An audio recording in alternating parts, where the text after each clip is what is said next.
আমাদের দেশে এখন একটা বিতর্কিত প্রতীক বাংলাদেশে আছে, দাড়িপাল্লা, জানেননি? আমার কথা কয় না, জানেননি? এটা কার দল? কথা কয় না কেন?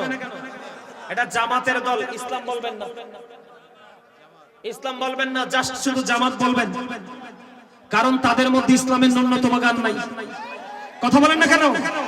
তাদের মধ্যে ন্যূনতম ইসলামের গান নাই। মদ, জুয়া, জিনা, ব্যভিচারের চাইতে ভয়ঙ্কর অবস্থা হলো এখন বর্তমানে।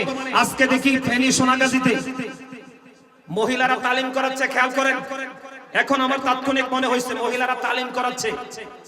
এই আপনাদের এই দৌলতপুরে যেন এই দল যেন আসতে না পারে, খেয়াল করবেন। কেন জানেন? একটা নারী যখন তার সীমানা ছেড়ে অন্য সীমানায় যাবে, তিনটা পুরুষের যেই কোনো একটা পুরুষ তার সাথে থাকতে হবে। হয় তার স্বামী, না হয় তার বাবা, না হয় তার উপযুক্ত সন্তান। কথা বুঝতে পারছেন? এইভাবে একা একা নারীরা এক জায়গা থেকে আরেক জায়গায়, এই বাড়ি থেকে আরেক বাড়ি যাওয়ার কোনো বিধান ইসলামে নাই। যা হোক, তারা যাইয়া ইসলামের দাওয়াত দিতেছে। এখন যাইয়া ওখানে মহিলাদেরকে দিনের দাওয়াত দিচ্ছে। দিনের দাওয়ার পরে আপনার ওনারা বলতেছে, মহিলারা বলতেছে, আপনারা জান্নাতে যেতে চান না জাহান্নামে যেতে চান? আপনারা ভিডিওটা দেখবেন, আমি আজকে দেখছি। আজকে আপনারা জান্নাতে যেতে চান না জাহান্নামে যেতে চান? তখন ওই মহিলারা বলছে আমরা জান্নাত চাই। তখন ওই মহিলাদেরকে কোরআন শরীফ সামনে দিয়ে শপথ করাচ্ছে যে আপনারা যদি জান্নাতে যেতে চান তাহলে আপনারা দাড়িপাল্লায় ভোট দিবেন। আরে আওয়াজ তুলে কান্না মিয়া, নাউজুবিল্লাহ। আপনি রাজনীতি করবেন, করেন, জামাত করেন, বিএনপি করেন, আওয়ামী লীগ করেন, জাতীয় পার্টি করেন, যার যে দল ভাল লাগে আপনি করেন, কিন্তু মানুষের ঈমান, আপনাদের ইসলাম নিয়ে খেলার অধিকার তো আপনাকে কেউ দেয় নাই। কথা বলেন না। আমার কথায় আপনার কি রাগ হইছে? এই কথা কি তাদের কাছে কি জান্নাতের টিকিট আল্লাহ দিয়ে দিছে? কথা বলেন, দিয়ে দিছে? সিরাজগঞ্জে দেখলাম এক ভদ্রলোক বলতেছে, এও জামাতের লোক, এমপি পদপ্রার্থী, সম্ভবত মুরব্বী, আমি বুঝি না এদের কি হইছে। এরা বলতেছে যে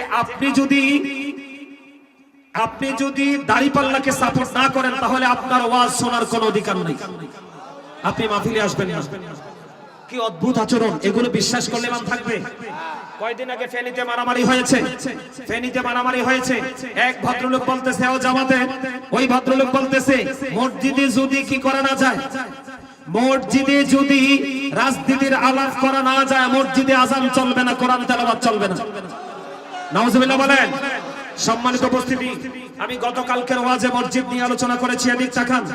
আল্লাহ রাসূল বলেছেন এক ব্যক্তি লাল ওট হারিয়ে ফেলেছে। কি?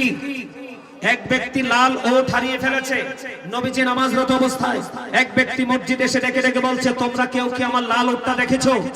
তখন রাসূল নামাজ শেষ করে বলে দিলেন, তোমরা সবাই তার জন্য দোয়া করো, সে যেন তার লাল ওটটা খুঁজে না পায়। তার কারণ কি?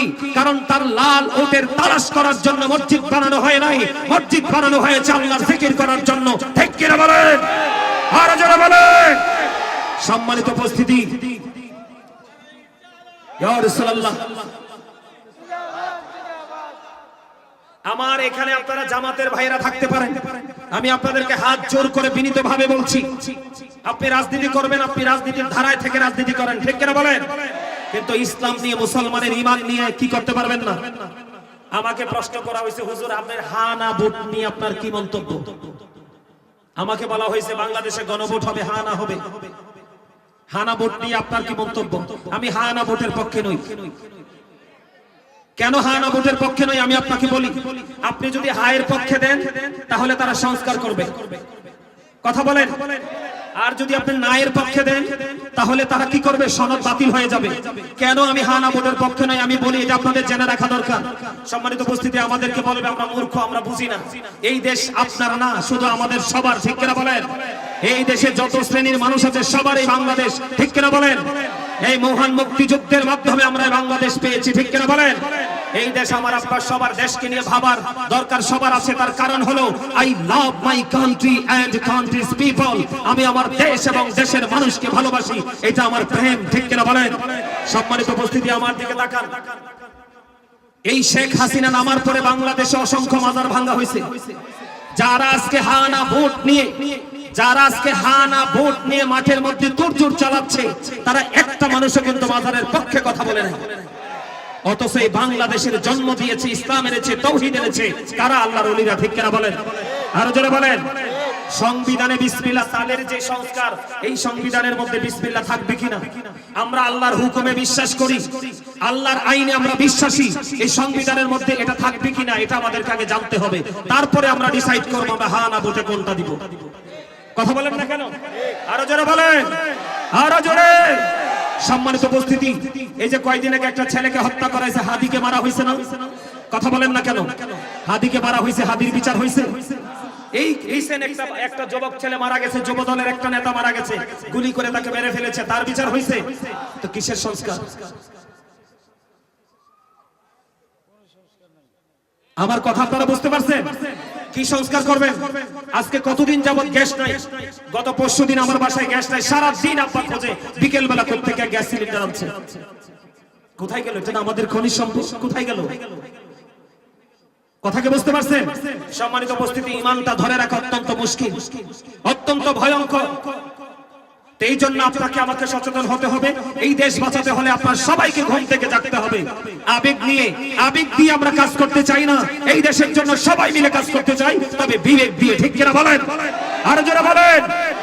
আবেগ কিছু সময় টিকে, কিন্তু বিবেক চিরজীবন অমর। কথা বলেন। আমি যতক্ষণ পর্যন্ত ওয়াজগুলো করেছি, যারা বিবেকবান তারা ব্রেইনে সেটআপ দিবে। ঠিক কিনা বলেন? সম্মানিত উপস্থিতি, তারা যে বক্তব্যগুলো দিচ্ছে, একটার পর একটা বক্তব্য দিচ্ছে, ঈমান শেষ। যারা বিশ্বাস করবে তাদের ঈমান থাকবে না। ঠিক কিনা বলেন? আমি কিন্তু, আপনি আমাকে বলতে পারেন হুজুর আপনি কি রাজনীতি করেন? না, আমার জীবনে কোনোদিন আমি মিছিল মিটিং এ যাই নাই, আমি রাজনীতি করি না।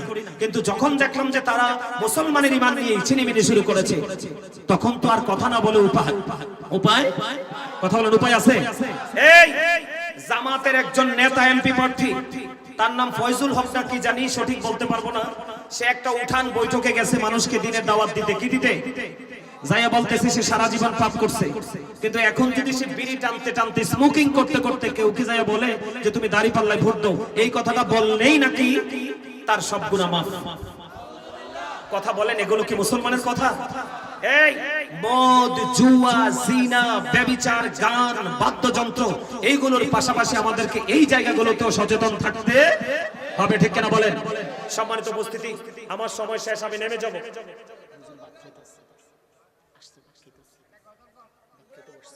না এই গজল কই যেতাম না, আমার ওয়াজ আর একটু বাকি আছে, একটা গজল গাইতাম। আচ্ছা, যাওয়ার সময় একটু গাইয়া যাব। তবে এতক্ষণ যে আমি ভয়ঙ্কর ওয়াজটা করলাম, আচ্ছা আমি যে এতক্ষণ এই কথাগুলো বলছি, আপনাদের কি রাগ হইছে?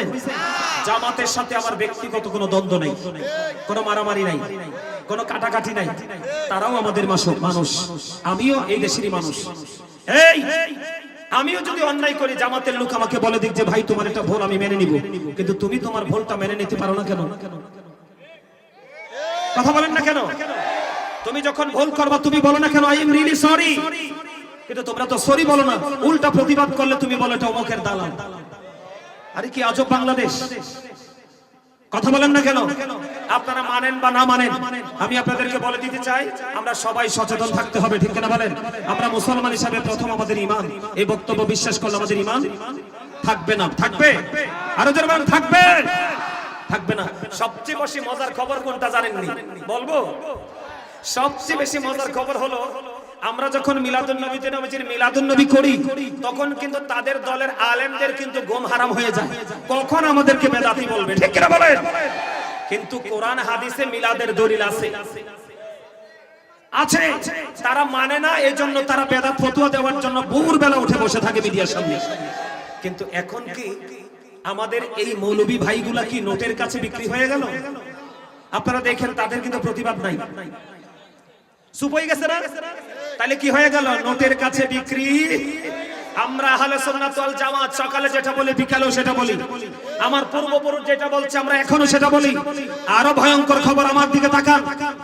গতকালকে জামাতের আরেক নেতা এমপি পদপ্রার্থী বয়ান দিতেছে, বলতেছে যে ইব্রাহিম আলাইহিস সালাম ইসমাঈল আলাইহিস সালামকে কুরবানি করেছে, এই কুরবানির চাইতে বড় কুরবানি হলো জামাতকে ভোট দেওয়া। তারা ক্ষমতায় তো গেছে না, ক্ষমতায় গেলে কি হইব? আরো জোরে কর মনু, মুই তো শেষ হয়ে যাইতে আছি, মুইয়েন কি হরব? কোনটা নিয়ে মুই কথা কম মনু?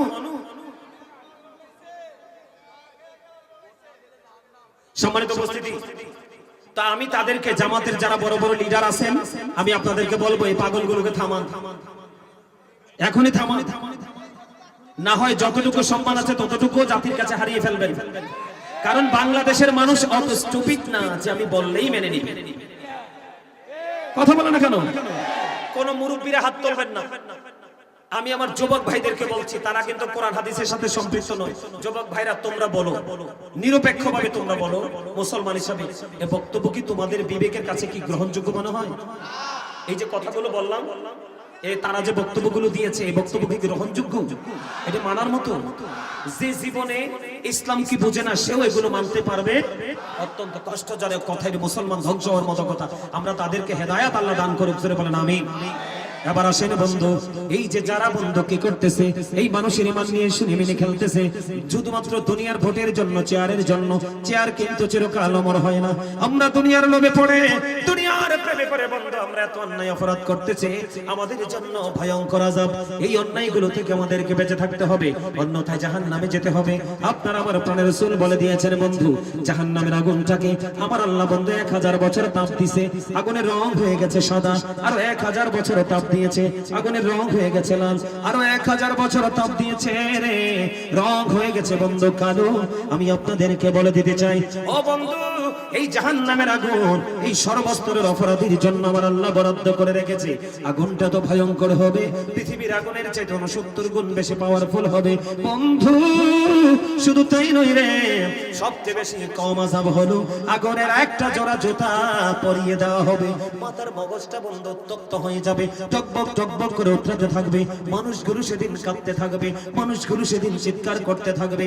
যেই সন্তানের জন্য, সেই সম্পদের জন্য তুমি দুনিয়ায় পাগল হয়ে গেছো, ঈমান আমলের বন্ধু তোয়াক্কা করো নাই, এই সন্তানের সম্পদ তোমার জন্য বেশাব হয়ে যাবে।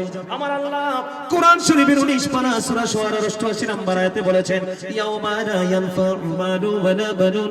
আমার আল্লাহ বলেছেন, ধন সম্পদ, সন্তান সন্ততি কোনোদিন কোনো কাজে লাগবে না। বন্ধু, আমি তোমাদেরকে বলে দেই রে, দুনিয়ার জন্য তুমি ধর্মে আঘাত করো না, দুনিয়ার জন্য তুমি ইসলামে আঘাত করো না, আল্লাহর বিধানের উপেক্ষা তুমি করো না। তোমাদেরকে সচেতন হতে হবে। এই কারণে বন্ধু, কাল হাসরের দিন তুমি কাউকে দোষ দিতে পারবে না। আমার আল্লাহ বলেছেন সূরা ইউনূসের 44 নম্বর আয়াতে, ইন্নাল্লাহা লা ইয়াজলিমুন নাসা শাইয়্যান ওয়ালাকিন্নান নাসা আনফুসাহুম ইয়াজলিমুন। আমার আল্লাহ বলেছেন, বান্দার উপর আল্লাহ জুলুম করে না, বান্দা নিজে নিজের উপর জুলুম করে। আল্লাহ বলেছেন, আল্লাহু লা ইউহিব্বুজ জালিমিন। যুবক, তোমরা খেয়াল করো, কখনো কোন মানুষের 500 টাকার জন্য, 1000 টাকার জন্য, একটা প্যাকেট বিরিয়ানির জন্য অন্য সব কুরবানি করলেও তুমি মুসলমান হিসাবে তোমার ঈমানকে তুমি বলি দিও না। আরে যুবক, দুনিয়াতে এসেছি তুমি একলা, যাবেও তুমি একলা, কবরে হিসাবও তুমি দেবে একলা। আমার আল্লাহ বলেছেন, আল্লাহু লা ইউহিব্বুজ জালিমিন। আল্লাহ বলেছেন, জালেম অত্যাচারীকে আল্লাহ পছন্দ করে না। সবচেয়ে বড় দুঃখজনক কথা হলো বন্ধু, আমার আল্লাহ বলেছেন, আমার জালিমিন মিন আনসার। জালেমরা যখন বিপদে পড়ে যায়, আমার আল্লাহ বলেছেন, জালেমদের জন্য আল্লাহ কোনো সাহায্যকারীও রাখেনি বন্ধু। শুধু তাই নয় রে, তুমি কিন্তু সেদিন বলতে পারবে না যে কেন জানি আমার আল্লাহ আমাকে সাজাটা দিল বন্ধু। আমার আল্লাহ জানিয়ে দিয়েছেন, ওয়া ইযাল কুবুরু বুসিরাত আলিমাত নাফসুম মা কদ্দামাত ওয়া আখার। আপনার আমার প্রাণের রাসূল কি বলেছে? আমার দিকে তাকান। কিয়ামতের পূর্বক্ষণে এক শ্রেণীর মানুষের চেহারা বিকৃত হয়ে যাবে, মাটির মধ্যে গ্রথিত গঠন করা হবে। ইয়া রাসূলুল্লাহ, তারা কি তাওহীদ মানবে না? রাসূল বললেন মানবে। তারা কি রিসালাত মানবে না? রাসূল বললেন মানবে। তার মানে তারা আল্লাহও মানবে, রাসূলও মানবে। কথা কয় না কেন? ওয়া ইয়াসুমুন ওয়া ইয়াহুজ্জুন ওয়া ইউসাল্লুন। ওয়া ইয়াসুমুন, তারা রোজা রাখবে, ওয়া ইয়াহুজ্জুন, তারা রোজা রাখবে, ওয়া ইউসাল্লুন, তারা নামাজ পড়বে। ঠিক কিনা বলেন? তারা লা ইলাহা ইল্লাল্লাহ এটাকে মানবে, মুহাম্মদুর রাসূলুল্লাহ সাল্লাল্লাহু আলাইহি সাল্লাম এটাও মানবে, তারা আল্লাহও মানবে, রাসূলও মানবে। ও বন্ধু, তারা নামাজও পড়বে, তারা হজও করবে, তারা রোজাও রাখবে। ইয়া রাসূলুল্লাহ, ইয়া হাবিবাল্লাহ, নবী গো, তারপরেও কি তাদের এই সাজাটা বহাল থাকবে গো? আমার রাসূল বললেন, হ্যাঁ হ্যাঁ, তারপরেও তাদের এই সাজাটা বহাল থাকবে। কেন গো নবী? কারণ আমার রাসূল বললেন, তারা দুনিয়ার বুকে গানের আসর বসাবে, আর এই গানের আসরের মধ্যে তারা মদ পানেরও ব্যবস্থা রাখবে। আমার কথা মনে ভালো লাগে নাই না? আপনাদের সবার কাছে ভালো লাগবে না, এটা সত্য, কিন্তু যাদের কাছে ভালো লাগবে তারাই হেদায়েত প্রাপ্ত। আপনার ভালো তো লাগবে কোত্থেকে? প্রতি 1999 জন যাবে জাহান্নামে। কত? প্রতি 1999 জন যাবে জাহান্নামে। তো ভালো লাগবে কেমনে গাজী সুলাইমান কি? এগুলো তো উত্তপ্ত গরম পানির মতো লাগতেছে। কোনটা? ও আচ্ছা, এটা ভেটো না, এটা হাদিস শরীফের কথা। আমি হাদিসটা কয়েকবার দেখছি। এটা ভেটো দেওয়ার কোনো সুযোগ নেই এখানে। আপনাকে এই সংখ্যাটা বড় বিষয় না, যাই জান্নাতে যাবে আর জাহান্নামে যাবে এখানে হাজারটা বড় বিষয় না। এখানে বোঝানো হয়েছে, হাজার দিয়ে বোঝানো হয়েছে যে 1000 মানুষের মধ্যে ম্যাক্সিমামই জাহান্নামী। এখানে ম্যাক্সিমামই কি অপরাধী, ঠিক কিনা বলেন? তার মানে জান্নাতের সংখ্যা একেবারেই একটা মাত্র পার্সন, ঠিক কিনা বলেন? কয়টা মাত্র পার্সন? একটা মাত্র পার্সন। তো সবার কাছে কি এই কথাগুলো ভালো লাগবে? আরো জোরে কোন নাউজুবিল্লাহ বলেন। আপনি আল্লাহ মানলেন, রাসূল মানলেন, নামাজ পড়লেন, হজ করলেন, রোজা করলেন, তারপরেও আপনি গান বাদ্যযন্ত্র করলেন। আল্লাহ রাসূল বলছেন আপনার সাজা বন্ধ বহাল থাকবে। এটার কারণ হলো সূরা আনকাবুতের মধ্যে আমার আল্লাহ বলেছেন, ইন্নাস সালাতা তানহা আনিল ফাহশাই ওয়াল মুনকার। নামাজ মানুষকে খারাপ কাজ থেকে বাঁচিয়ে রাখে। আপনি নামাজ পড়লেন, রোজাও রাখলেন, হজও করলেন, আল্লাহও মানলেন, রাসূলও মানলেন, কিন্তু পাপ কাজ ছাড়তে পারলেন আপনি কোন নামাজি? আমার কথা কয় না কেন? কখনো কি নামাজি অপরাধ করতে পারে? আরো জোরে বলেন, পারে? এটা কেন হলো? গান বাদ্যযন্ত্র এবং নেশাকে সাপোর্ট করার কারণে, ঠিক কেন বলেন? আরো জোরে বলেন। এবার দেখেন রাসূল আরো বলে দিয়েছেন, বন্ধু, গানের আসরে যাওয়া পাপী লোকের কাজ। কার কাজ? আমার কথা কন না কেন? গানের আসরে যাওয়া পাপী লোকের কাজ। আর মন দিয়ে কান দিয়ে গান শোনা ফাসিকদের কাজ। আমার রাসূল বলে দিয়েছেন, বন্ধু রে, গানটা শোনার পরে যদি বলে ফেলেন ও ফ্যান্টাস্টিক, নাউজুবিল্লাহ কন না কেন? আপনি গানটা শোনার পরে বললেন খুব দারুণ হয়েছে, কথা বলেন না কেন? আমার কাছে ফ্যান্টাস্টিক লেগেছে। আমার রাসূল বলেছেন তুমি কুফরি করে ফেলেছো রে। তার মানে গানে যারা যায় তারা কি পাপী? মন দিয়া যারা গান শুনে, কান লাগাইয়া খবর নাই, ওই দিক দিয়ে আব্দুল জব্বারের বাড়ি পুইরা ছাই। কথা কয় না কেন? বুঝেন নাই? আব্দুল জব্বার মানে কি বুঝাইছি জানেননি রে?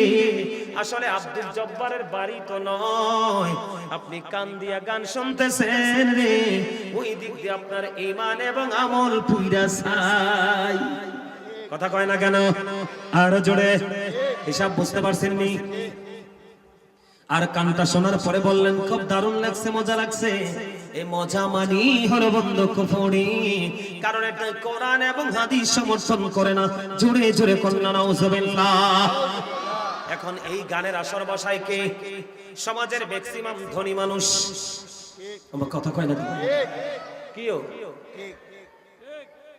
গরিব মানুষের দুঃখ নামে আসে কিসের কারণে? সমাজের চরিত্রহীন বড় লোকের কারণে। নাইলে এই দুনিয়ার বাংলার গরিবরা কোনোদিনও কষ্ট পেত? কথা কন না কেন? আরো জোরে। সবাই সবার পকেট ভরতে চায়, গরিবের চিন্তা কেউ করতে চায় না। এই জন্য গরিবদের জন্য আল্লাহ এত বড় নিয়ামত রেখে দিয়েছেন। গরিবরা জান্নাতে বসবাস করার বয়স 500 বছর হয়ে যাবে, এখনো ধনীরা দাঁড়ায় থাকবে হিসাবের জন্য। কত ভয়ঙ্কর খবর! আর দাঁড়ানো কি কত খবর জানেননি? ইদা সামাউ ফাতারাত ওয়া ইদাল কাওয়াকিবু ইনতাসারাত ওয়া ইদাল বিহারু ফুজ্জিরাত। আল্লাহ বলেছেন তারা যে দাঁড়াবে, ওই তো আসমান তো থাকবে না, আসমান সেদিন ভেঙে যাবে, তারকা ঝরে ঝরে পড়বে, সমুদ্র সেদিন উদ্বেলিত হবে। জোরে কর নাউজুবিল্লাহ। আহা, বড় ভয়ঙ্কর খবর। এবার আসেন বন্ধু, আমি আপনাদেরকে বলে দিতে চাই, মদ যারা খায় তাদেরও কিন্তু উপদেষ্টা আছে, জুয়া যারা খেলে তাদেরও কিন্তু উপদেষ্টা আছে, ইয়াবা যারা খায় এবং ব্যবসা করে তাদের উপদেষ্টা আছে। কথা বলেন না কেন? এমনি করে করে প্রত্যেকটা নোংরামের উপদেষ্টা আছে রে বন্ধু রে। আমার রাসূল জানিয়ে দিলেন, বন্ধু আপনার আমার প্রাণের রাসূল চলে যাচ্ছে। আচ্ছা ঠিক আছে, আমিও নেমে যাবো একটু পরে, আমিও নেমে যাবো একটু পরে, আমারও সময় শেষ। হ্যাঁ বুঝছি তো, বুঝছি আমি চিনি। আলহামদুলিল্লাহ বলেন আরো জোরে। এবার আসেন, প্রত্যেকটা পাপের কিন্তু কি আছে?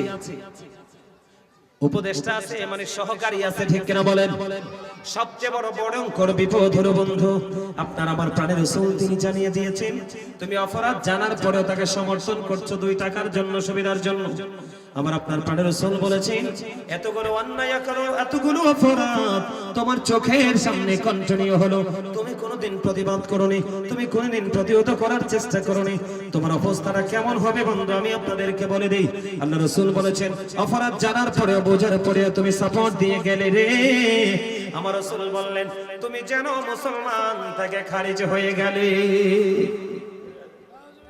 তার মানে অপরাধী জানার পর আপনি তাকে সমর্থন করে যাচ্ছেন, কন্টিনিউ কি করে যাচ্ছেন? কন্টিনিউ আপনি সমর্থন করে যাচ্ছেন, আপনি মুসলমান থেকে খারিজ হয়ে গেলেন। নাউজুবিল্লাহ বলেন। এখন সমাজের সবাই মিলে মদ, জুয়া, ইয়াবা, যত নোংরা কাজ আছে এগুলো থেকে জাতিকে বাঁচানোর দরকার আছে না নাই? আরো জোরে বলেন। সম্মানিত উপস্থিতি, এখন তো মদ, জুয়ার চাইতেও বড় অভিশাপ তো আমাদের বাংলাদেশে শুরু হয়ে গেছে। ওমা কথা কয় না কিনলেন? আমি কি হক কথা একটু কইতাম নি, নাকি আপনারা সেটটা যাবেন, নাকি সেটটা গালি দিবেন? কইতেন না? আরে আমার কালা ভাই এতে কি সুন্দর করে কইতাছে, কোন শুধু কোন আলহামদুলিল্লাহ, আলহামদুলিল্লাহ কোন। আরে কালা ভাই তুমি মানবানি কও, মানবা? কই হ মানবো বলে, আলহামদুলিল্লাহ কোন।